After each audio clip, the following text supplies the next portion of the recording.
right, welcome back, everyone. I'm going to bring our panel up for today. Let me see if I can invite them in.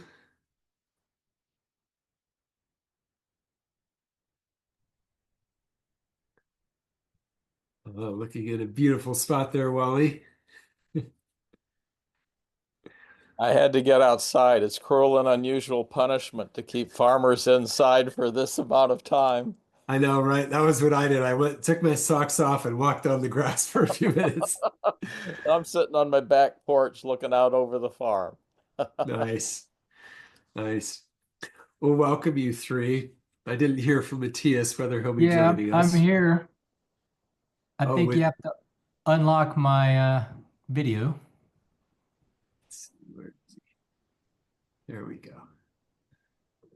All right. Wonderful. Well, thank you all for being here for a little conversation between us all. It's been so rich today just to go into these various areas and see what you're doing and hear how your fields impact what we're going into. And I thought an interesting place to start would be thinking about this question of meaning, since today we're looking at this from a soul perspective, this inner landscape. And what I'm seeing in the world today is that there's a distinct lack of meaning in much of the contemporary culture.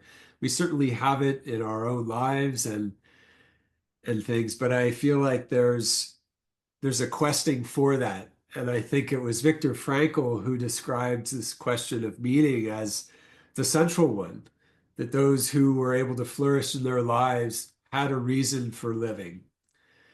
And in this place of biodynamics or healing, it feels like that's at the core of a lot of the challenge here. It's there's a lot of doing without reasons behind it. You know, let's make this agricultural or let's make this Franken pig because we can and we want to, feed it this other substance or, we just need to resolve things. So maybe let's start with Carmen, since you were just kind of giving us this wonderful picture of the human.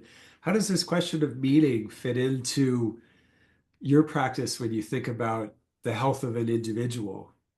Well, and meaning is something that's so individual. It has to do with our future destiny.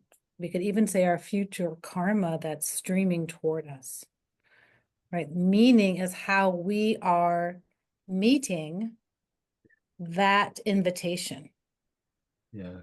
right? And to the extent that we feel that we are in that stream, that we are in that conversation, that we feel something calling us and we are responding to that call, right? Then to that extent, we find or feel meaning.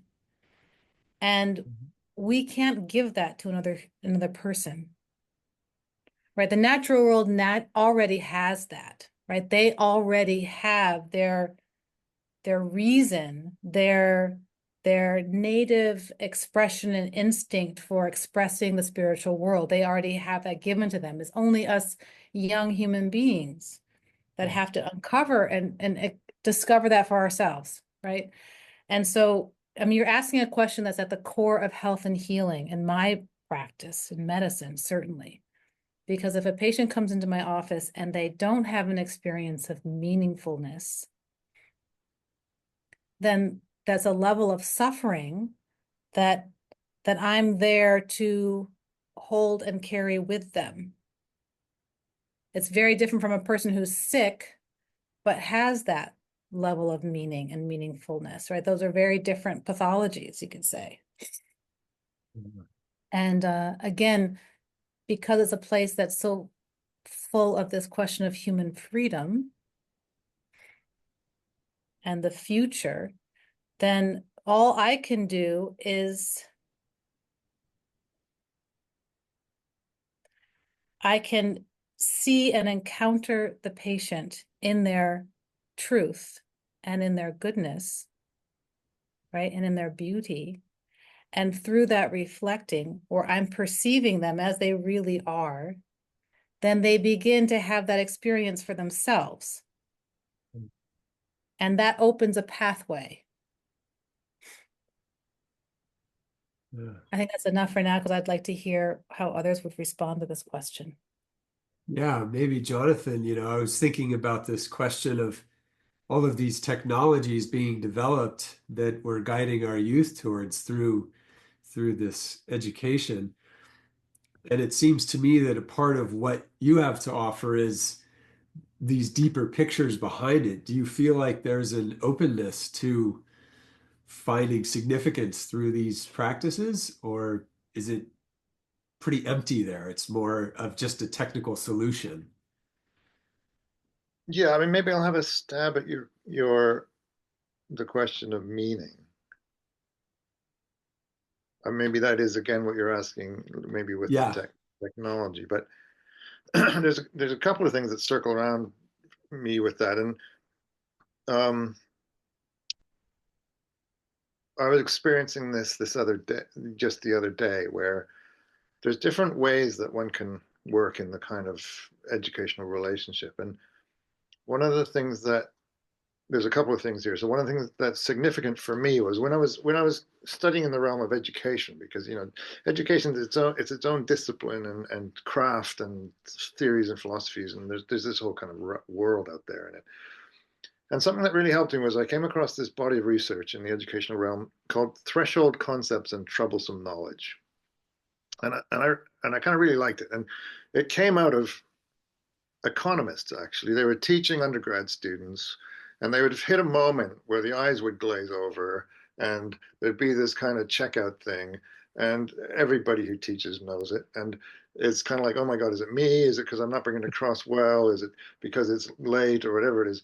And actually what they started to really identify was there were what they call threshold concepts, but there's something within every discipline. And now this is a big body of research. People are going into all of their own different areas to say, well, what are our threshold concepts? Where they're presented with something that actually challenges previous ways of knowing, but much deeper than that.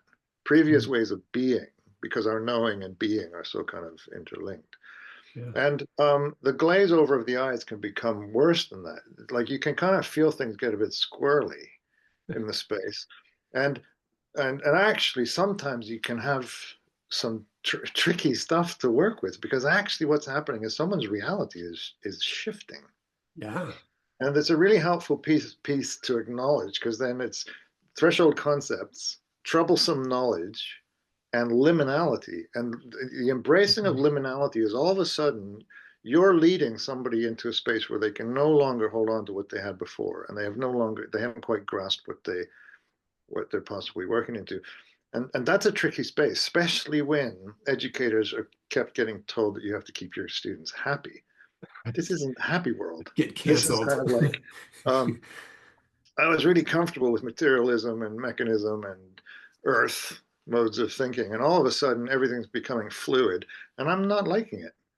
But that level of meaning of moving towards verb and fluid and process is pretty essential, and it's not the same as earth.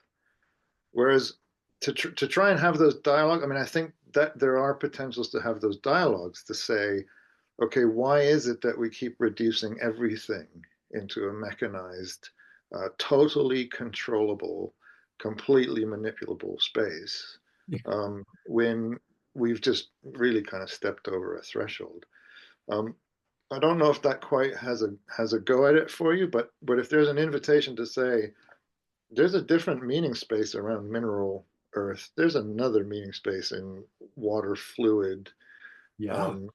That in itself is just a mess. And there's a threshold. There are thresholds. And to go back to what we talked about earlier, is like you said, I think that there are ways to come at those through experiences that are sometimes overcome some of the protection that's there from the intellect to keep things from getting totally. Yeah, sort of a hack. Yeah. Yeah, well, and that's kind of where I was going with this.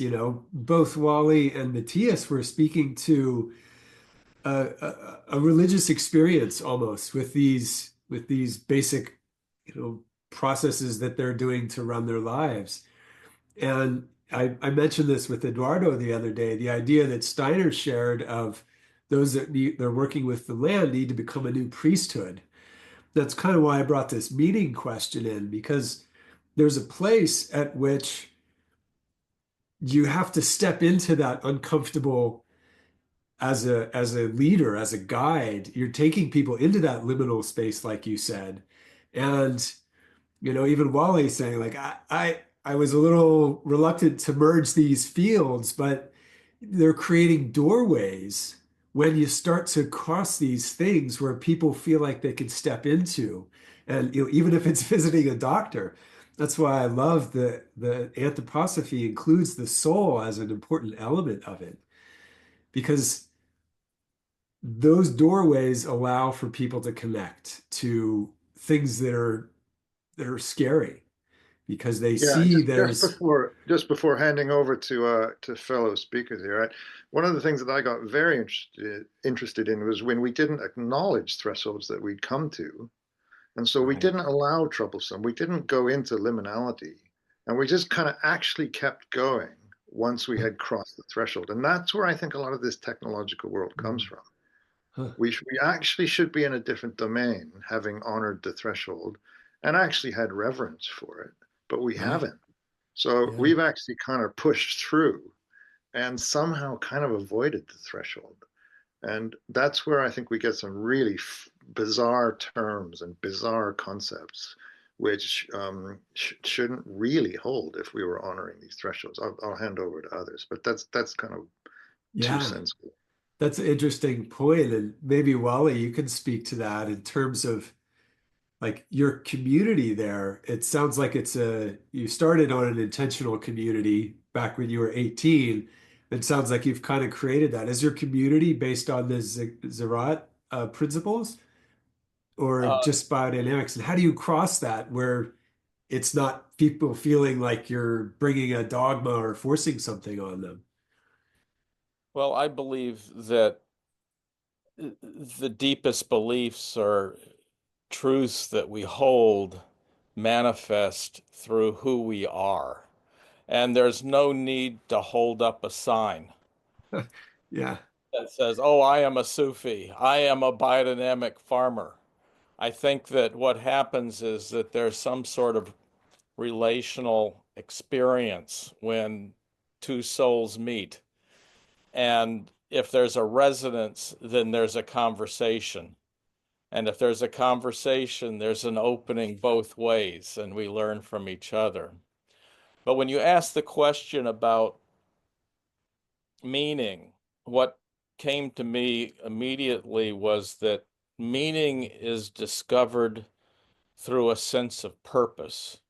And a sense of purpose is discovered or fueled, maybe you could say,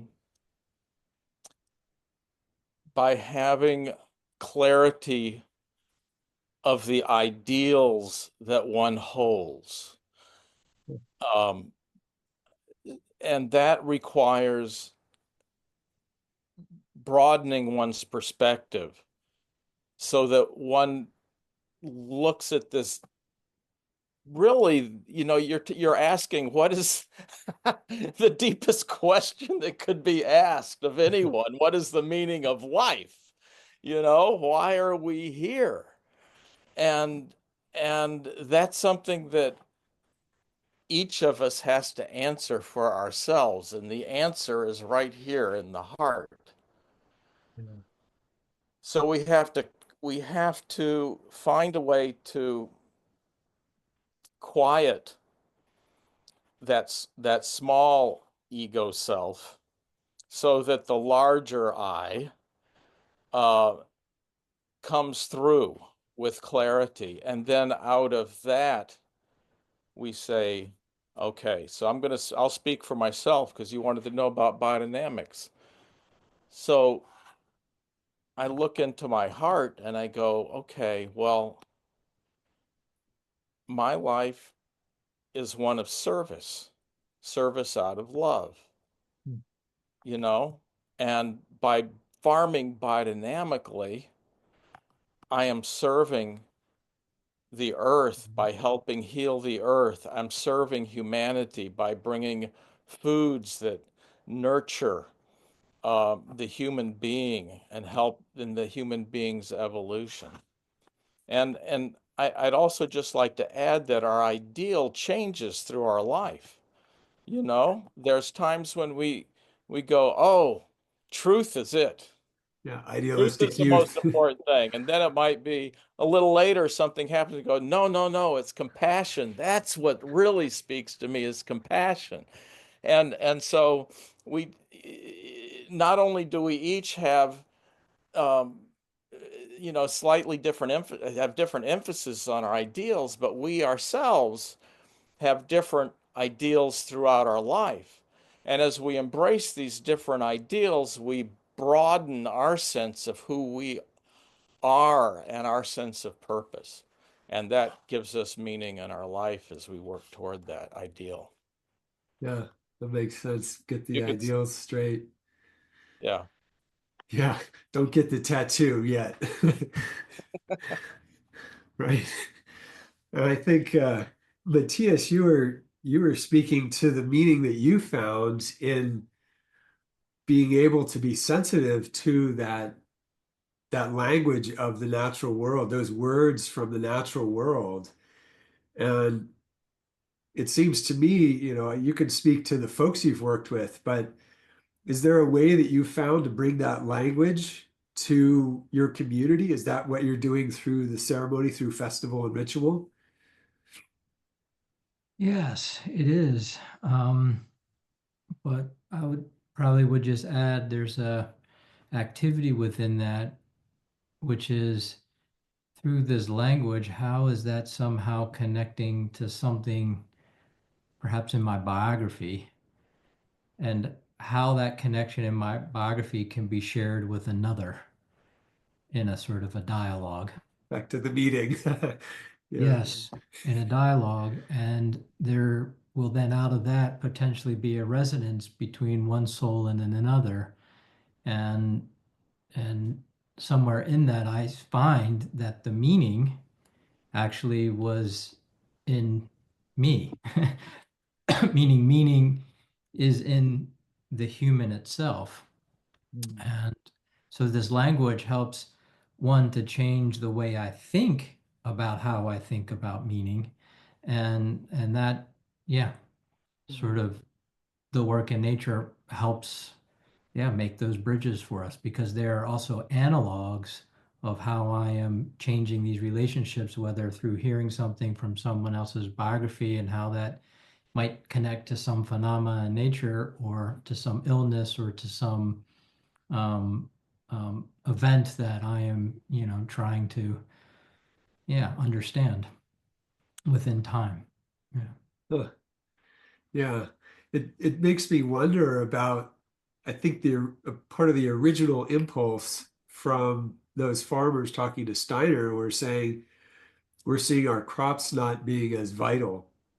And what with Carmen was sharing today about those different qualities within the plant, it makes me wonder what is being lost now with the vitality, or if we go to a hydroponically grown plant, it doesn't necessarily have the root structure to have a relationship to the cosmos in the same way.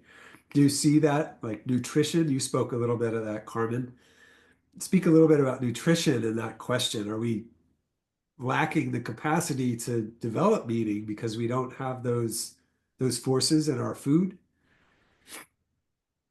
Well, I mean, the nutrition question is such an interesting one, right? Because, we learn through anthroposophy how much nutrition has to do with building up of our nerves, of our brain, and of our thinking. And so with the devitalization of our foods, we can certainly say that there's what's happening in our thinking. There's a real loss of vitality and life in our thinking. So our thinking itself becomes deadened, and our nerves actually, they lose their inner flexibility, their inner life, right? And so that those forces that should be streaming through the cerebral spinal fluid and really like enlivening and lifting and this buoyancy, right, of our thinking, our most physicalized organ, that's not happening, right? So that whole fluid drive and that whole ignition system is not really happening through that devitalization of food. So we can see that. We can see how the human being and the head really sink and stiffen and become hardened and tethered to the earth. Wow.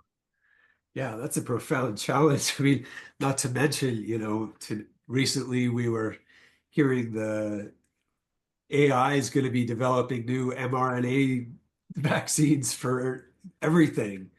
Like maybe let's look at that a moment. Jonathan, I know you were kind of going into a little bit of the Frankenstein quality of these technologies. Have you looked any at, nanotechnologies being injected in us as a sort of anthroposophical question? Are you How does that speaking? affect soul? Are you speaking to me, Ben? Or are you speaking to somebody else? Oh, I was asking Jonathan since he had kind of gone that route a little bit into the technology. So Ben, what can you rephrase your question? Well, thinking about the sort of technologizing of soul qualities, the healing being a technology, something like an mRNA vaccine that's created by an AI, the protein structure and the hormones are computer generated. What's the implication of that when we think about the importance of biodynamics? Like maybe we need to be a bit more forceful bringing it into the classroom because the consequence is so dire with something like that. Yeah, so maybe I'll pick up on that being more forceful, bringing it into the classroom.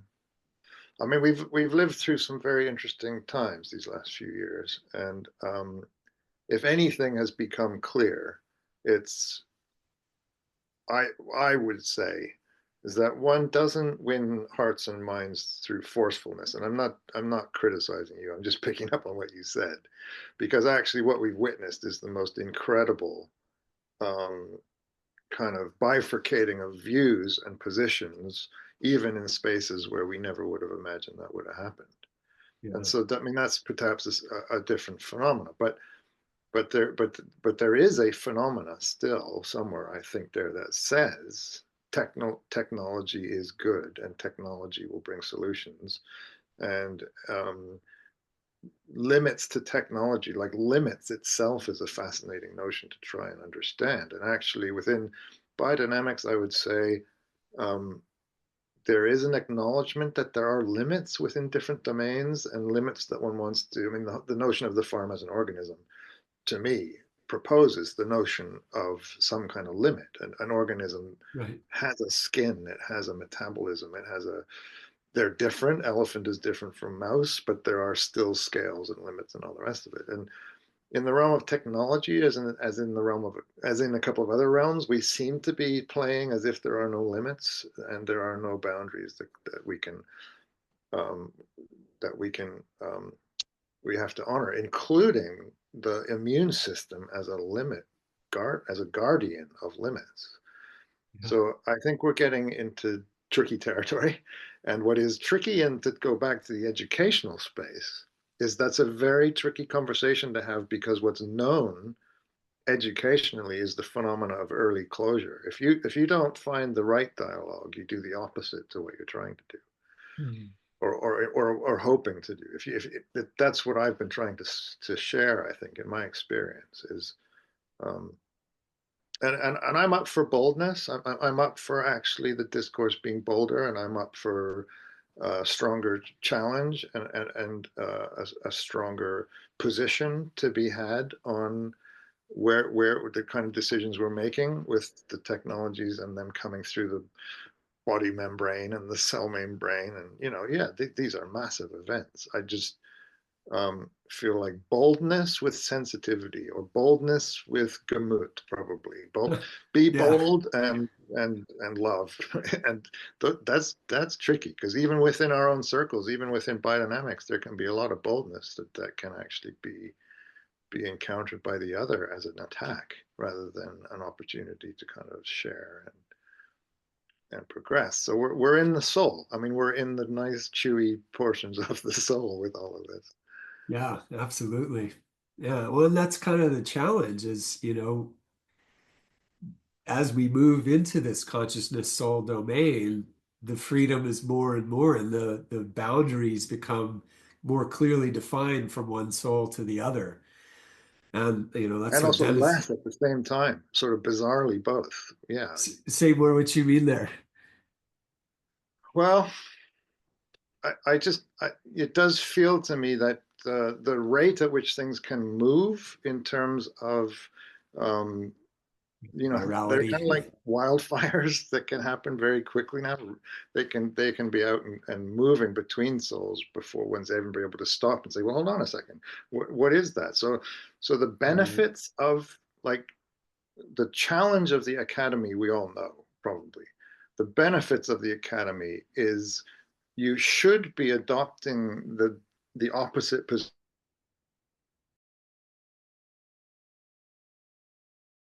So yeah, going into that question of the individuality, how do we offer these things?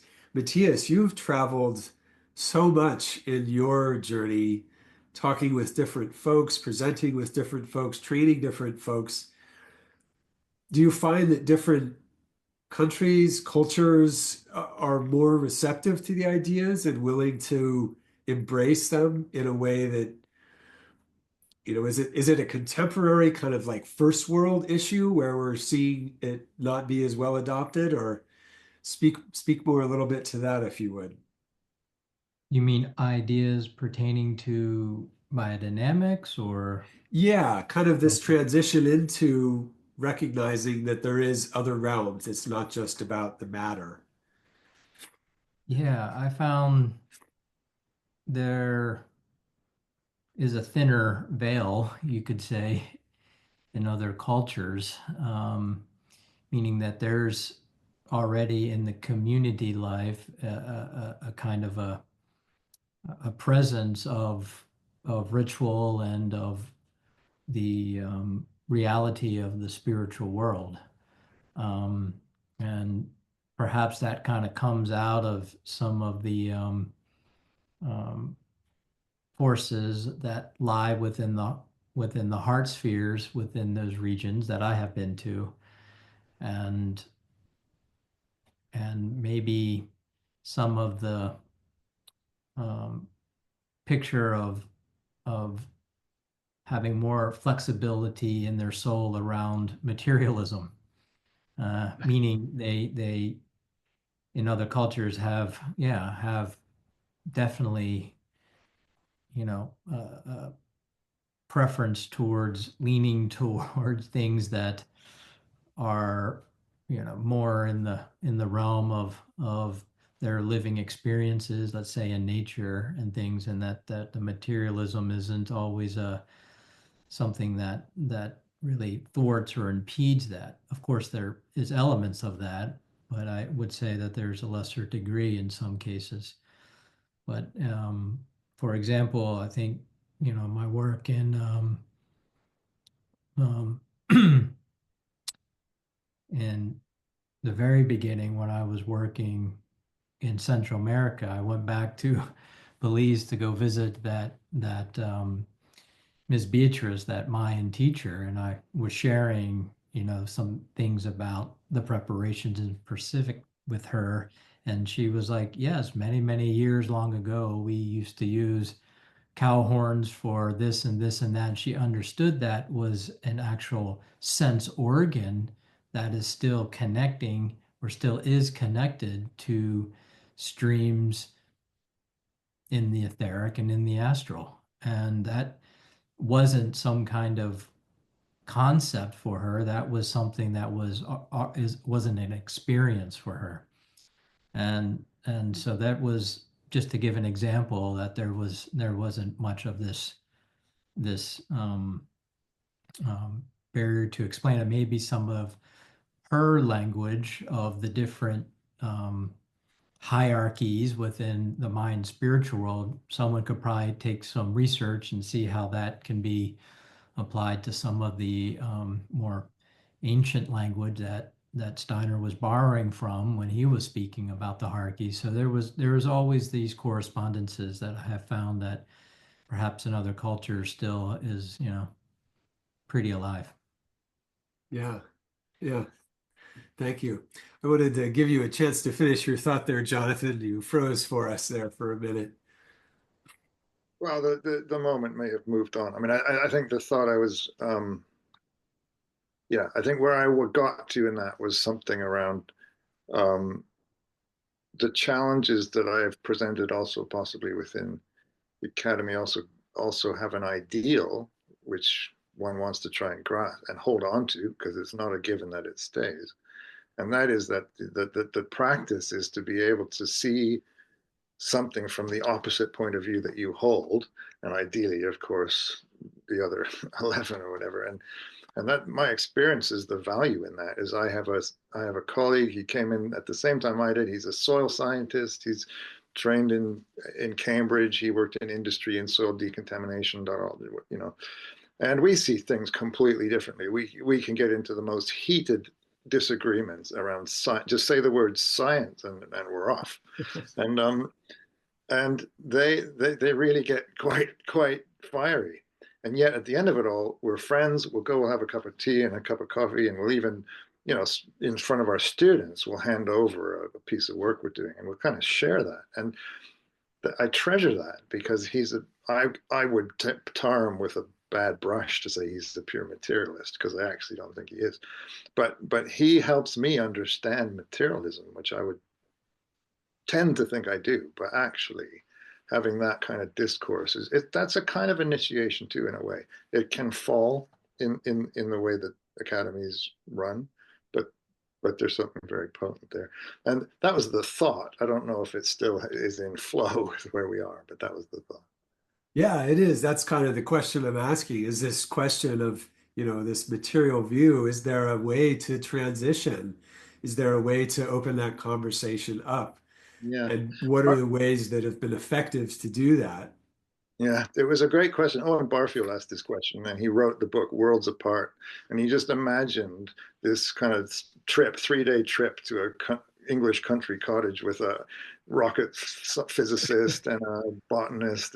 It's a good book, because I don't know that after the whole book he can say there was a meeting of the minds. I don't know, but it was a good gesture in that direction to say it's not an easy task. Yeah, yeah, not at all. I see, Wally, you've got a question or something to share. I wanted to share a story. I was having a conversation with a friend who has passed. He was a biodynamic flower grower of good repute. He had about maybe 25 acres and cut flowers and was sending them all over the country.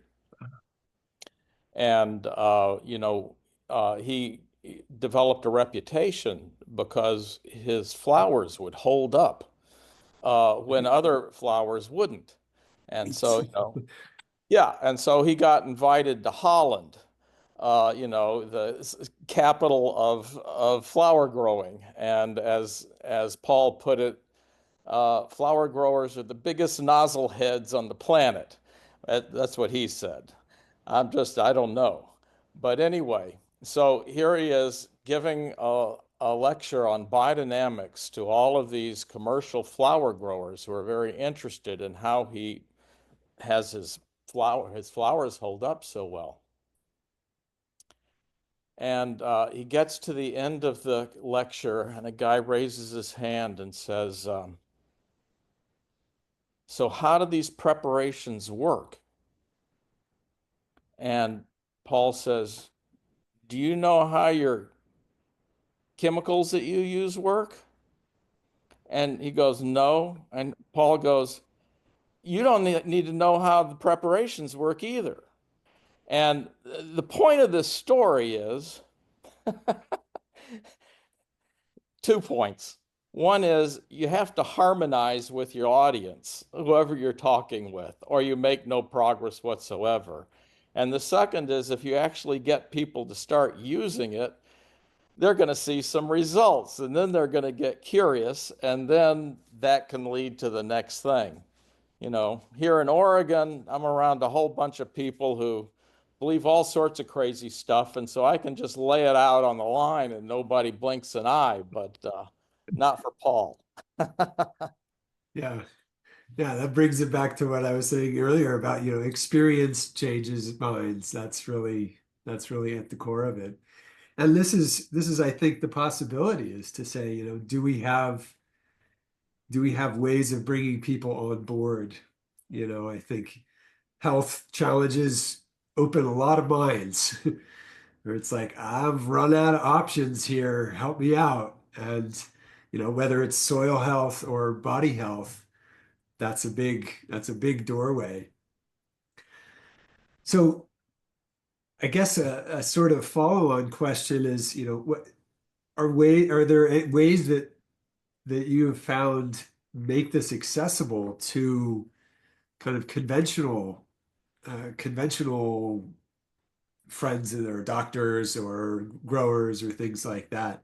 Is there anything that beyond the just they grow it and they see the effect that's been effective?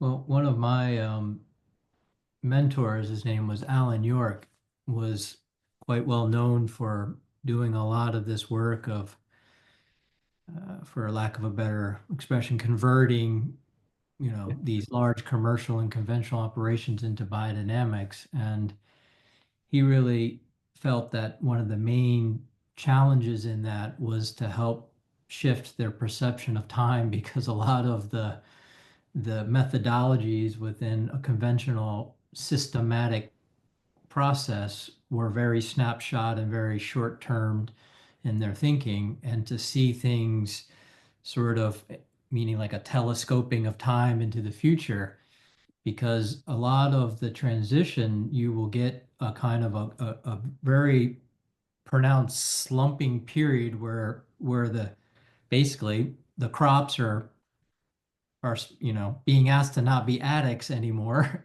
Like a and then healing crisis. sort of yeah downswing process, which to them with the short sighted perception sees that affecting their bottom line, versus, well, if you can get through this, then you will start to see in year 4, 5, 6, and 7 there will be these um, shifts in the quality and the vitality and the sensitivity of your crops. And so that was for him, was one of the big challenges, was just how to reorient them to time.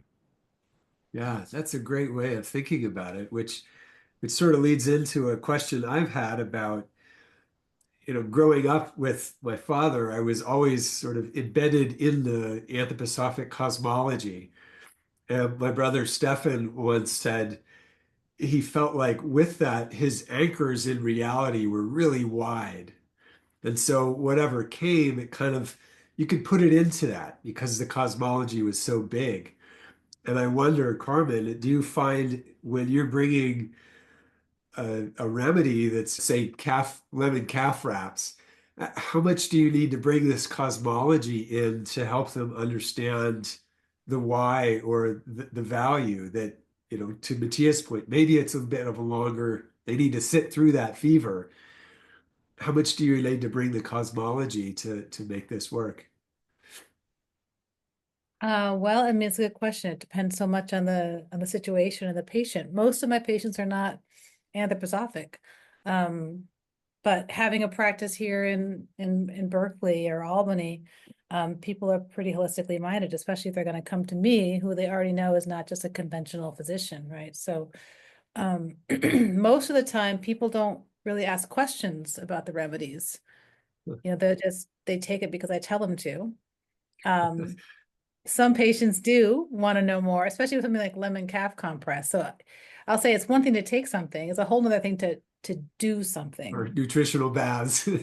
Yeah. So all those home remedies, that's a whole nother sort of level of engagement that you need to sort of get with people. And so that does require some conversation. But people, and in my experience, people are really hungry for understanding the mysteries around health and illness. And so if we can give them a picture, if I can give them a picture about why this lemon calf compress helps, I find that they really love that. They really light up in a way that say, oh, I feel empowered now because I'm understanding something you're saying to me that I can translate into an action that can be helpful.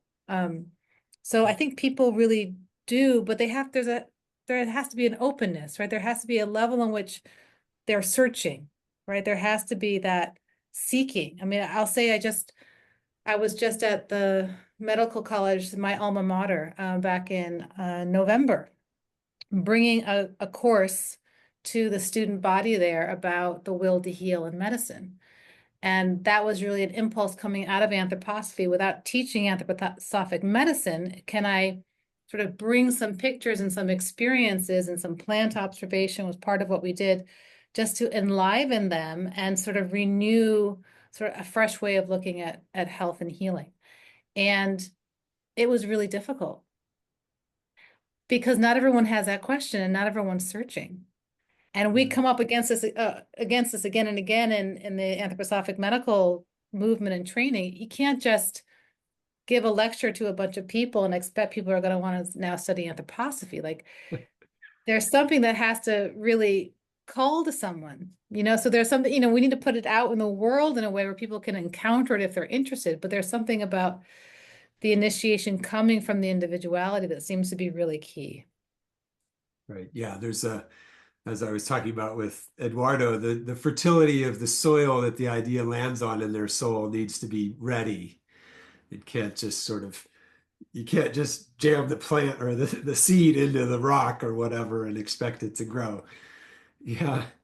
So Jonathan, you were saying that there's quite a variety of students that come into your school for a number of different reasons. You'd mentioned there's kind of a separation between, when you're talking about alchemy or those sorts of things. Is there a sort of resistance within the organization itself to bringing, ideas about etheric forces or things like that when talking about agriculture?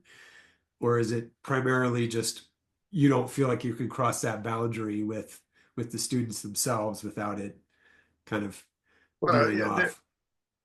very fortunately in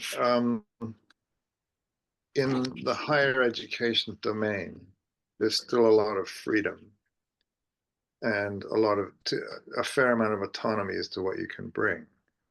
So I don't feel the constraint is necessarily there. I think the constraint is the light in my students' eyes, largely. And you can try things out and see, just like Carmen described. You can put things in the space and then listen for the echo. I spent quite a long time on the stage and acting, and as an actor, you really are constantly have kind of soul threads into the audience to see how this is going and adjusting. And so it's kind of more there. You get to learn to really kind of sense something that opens a door, maybe kind of this sunrise picture that we might talk about, or a closing down. And that sometimes then it's the conversation that comes up afterwards, like can I have a chat after, or those happen. I mean, one of the most interesting things in education is how students, at least in UK, come through an education system where they have been taught not to use first person perspective in their writing. They have been taught not to say I, especially if you're in the natural sciences. In the natural sciences, you don't say I. In the humanities, a little bit different. But Spinning in his grave. Yeah, agriculture somehow hooked itself up with the natural sciences and not the humanities. And that's just the weirdest thing going. So actually the word, now we have agri-tech and we have agri-this and agri-that, but we're losing agriculture. We're losing that term. And so for me in the beginning, that's one of the first things I do in the first year is say, no, we're going to write in the first person. We're going to ask questions. There is something called autoethnography. There is something about you are researching and researching yourself. And as you open those dialogues and you have 3 years with them, you can actually something can start to grow if you think I have 3 years or I have 3 years and then there's a lifetime beyond that, which I don't, that's what it is going to be. Yeah. But I think Carmen said it, you can't just speak it and expect it to land. In fact, sometimes you can speak it and expect it to close down. Yeah. But I have the advantage of having a Canadian accent in an English context, and I already am kind of hard to place, so I can try stuff out. Yeah. Yeah. Yeah, it's funny to to be doing that dance and trying to understand where it is that there is a doorway. Yeah, but Yeah, I do have students. I have some students, a handful of students who said, "Okay, I've woken up to this. I've read that. What else can I read? I've read that. I'll have emails in the summer going, now I want to. What else can I have? You do find a hunger, yeah, definitely. Uh, yeah, yeah. Well, maybe in our last 10 minutes, I'd just love to go around and have each of you share a little bit about how you've developed your personal inner landscape to kind of be receptive to the words from nature, like Matias was talking about. Or are there practices, are there particular meditations that you find effective? Or particular, someone mentioned, I think Wali, you mentioned a sit spot basically as a practice, that just that little time in nature. Are there any things that you could share with our audience that have really been crucial for you learning to tune in and develop that organ of perception? Maybe we'll start with Matias. I'll just say something brief. One of the things that's been very helpful in forming these inner landscapes is changing the way my will might, changing the way my will expects things to be this way, an expectant will, because not having already this preconceived outcomes to whether the way a plant grows in the garden or the effectiveness of a preparation, etc., has been really helpful to me, because in the in-between spaces of all the mistakes and the failures that you kind of are making along the way, hidden in them are a lot of very unique gems for your hidden landscapes. So, and that's the one thing I can share. Yeah. Yeah, paying attention to your expectations. Yeah, Wally. Yeah, well, there's a host of Sufi practices that, in fact, there's a whole book of Hazrat Nat Khan's called Nature Meditations, which are phrases that are put onto the breath. Also, all Sufis coming out of Hazrat Nat Khan do what's known as the elemental breaths every morning, certain breathing techniques that are done for each of the elemental elements, or the elements. But when it comes, I'd say that the key for me in terms of listening to nature is approaching nature with deep gratitude. It seems like if I open to a plant or to an animal or to a stone, whatever it is, with it really a heartfelt gratitude, that's when there's an openness for receiving insight. Yeah, beautiful. Yeah, thank you. The human being needs to learn how to better resonate, open, and love the natural world. Then we can have a talk. Yeah, yeah, to be in harmony, I think, as Carmen had at the end there. Yeah. Yeah, Carmen. Oh, the great question. And I think it's always evolving. I'll see, for me, it's always evolving. What I'm most thirsty or hungry for, what that soul need is. I would say that as I've gotten older and more experienced and sort of more habitual in my life, a big thing for me is this developing sensitivity to my silent suffering. And what I mean by that is that all the ways in which I become automated in my life and come out of a real connected sensing place sometimes can be a numbness in that kind of living and activity that doesn't always tell me that I'm sick and I need to do something and I need to heal and I need to seek the spiritual world again and life again. So I've been really working on developing a sensitivity to that kind of numbing so that I feel that alienation and an estrangement in myself. And I realize, I'm becoming too automated. I'm becoming too unconscious. And so and for me, I need to go to nature. I mean, that's really where I need to go. I just need to walk and I need to lie down on the earth. And whenever I do that and I just bathe in those etheric forces, then I feel myself come to life again. I mean, I just feel like the imaginative activities, the intuitions, they spring forth again. So that for me is my medicine for sure. Yeah, good medicine. Thank you. Yeah, Jonathan. No, I'll have a step. Um, um, so sit spot, so kind of broad brushstroke sit spot, but yeah, definitely regular attending to the plant, often the plant world, um, and doing that with almost like a practice of wonder, like cultivating wonder. So wonder is a remarkable kind of mood uh,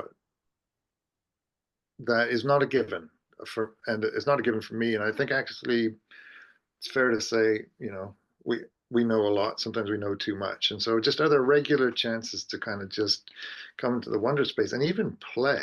So often my journals would have, let's say, drawings in them, but now there's kind of a play. Language is so beautiful, and like we haven't, maybe there's more to go into the whole language piece in this discourse, because increasingly I just wake up to what a place language has in keeping a certain kind of understanding or world relation, and also opening other world relations. So attending to the plant world, wonder, play, and languaging. Yeah, beautiful. Well, thank you all for sharing. I'm going to share my little practice too. And it's a big part of it is sit spot. And it's, 20 minutes quiet, just watching. And that kind of puts me in that place of regular attentiveness to the same place, allows for the passing of the seasons to be observed. And I find for my own sort of soul health, it lets me start to see there are variations within my soul that are bigger than the day-to-day mood sort of ups and downs and the reaction to life. And with that, I actually have a few versions of the soul calendar, just reading those to kind of like, what is the gesture of, say, the week? And I find those things allow me to kind of be centered. But when it comes to the actual sort of perception, the the regular return to a particular plant throughout the seasons for me allows to see its development. And then, like Matias talked about, that telescoping time where I can start to see that plant as a developing being from season to season has given me so much capacity for having that living picture imagination. And to me, that's the heart of it all, and maybe I got a great start with the Waldorf education. So, thanks mom and dad for that big, big blessing. But yeah, these practices, it's a practice and I think it's important to tend to it. It gives us the capacity to be able to see these things that allow us to do the work in the world. So thank you all again so much for being here today. What rich treasures you shared with us. Tomorrow will be Spirit, the spirit of biodynamics. We'll be visiting with Alex Tuckman, and he'll be talking about the bee spirits. And Patricia Kaminsky from FES Flower Essences. She'll be sharing with us some of the cosmic beings standing behind the seasons. We'll have a little panel with them and Dennis, and then Dennis is going to be wrapping up with a little bit more about these practices and ritual as pertains to biodynamics. So blessings on your afternoon, evening, morning, wherever you are. And thank you again to our speakers. And we'll sign off for now.